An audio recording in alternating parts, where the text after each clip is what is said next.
And third night of the Republican National Convention in the US, we can see Vice President Mike Pence has already accepted nomination for Vice Presidency. And Kun Rattapol Onsanit, Chief of VOA Thai, has this analysis for Thai PBS World.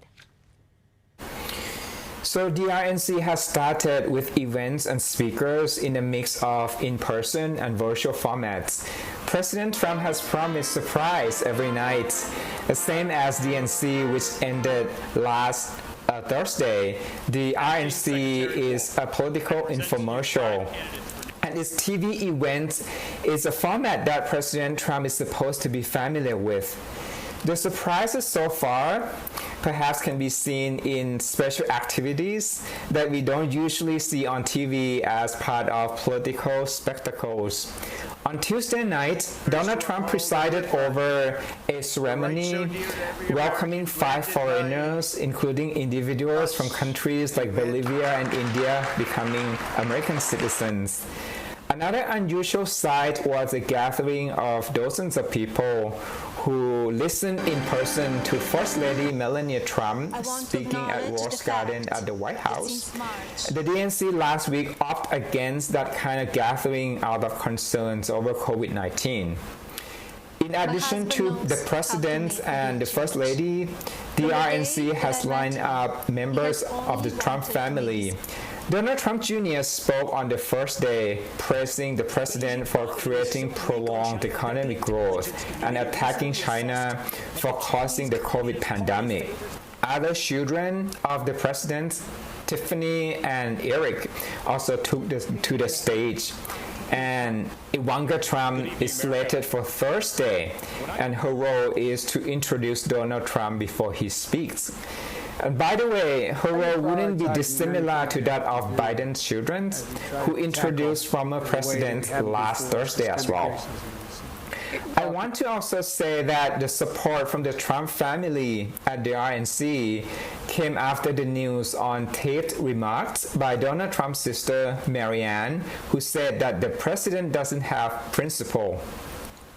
In terms of tactics, we have seen similarities and differences between the RNC and DNC. While the Democrats paint a gloomy picture if Trump wins the election, the GOP also paints a picture of the country drifting toward the left and radicalization if Biden wins the election. The terms of radical left were mentioned several times at the RNC so far and raised questions of Biden's political stance. And unlike the DNC that booked VIP speakers like 3 former presidents, Jimmy Carter, Bill Clinton, and Barack Obama, as well as high-profile GOP disaffected like General Colin Powell, the RNC invited politicians and ordinary people who emphasize the Donald Trump brand of GOP, which is contrary to the establishment. Those speakers include Tim Scott, a senator from South Carolina, and he's the only black Republican in the Senate. Also, Tim Scott defended Donald Trump and dispelled criticism of Donald Trump as a racist. Another speaker was Jason Joyce. He's a lobster man from Maine. He said that 4 years ago he didn't support Donald Trump, but he changed his mind this year because he believed that Donald Trump is a solid conservative, and also he thinks that Donald Trump's trade policy would be beneficial to American businesses.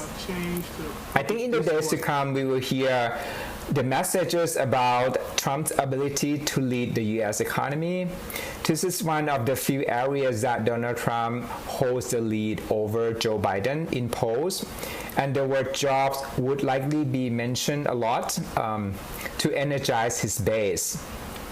As far as the enthusiasm is concerned, TV viewership number is out. Nelson said that there are 17 people tuned to the RNC on the first night compared to 19.7 million who watched the DNC on the first night. But if the last election any indication, I would say that the survey numbers and the polls that can give a very different picture from the final result of the election.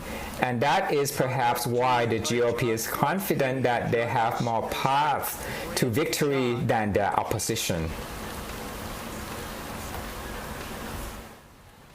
That's คุณรัตพล อ่อนสนิท Chief of VOA Thai have the analysis for Thai PBS World.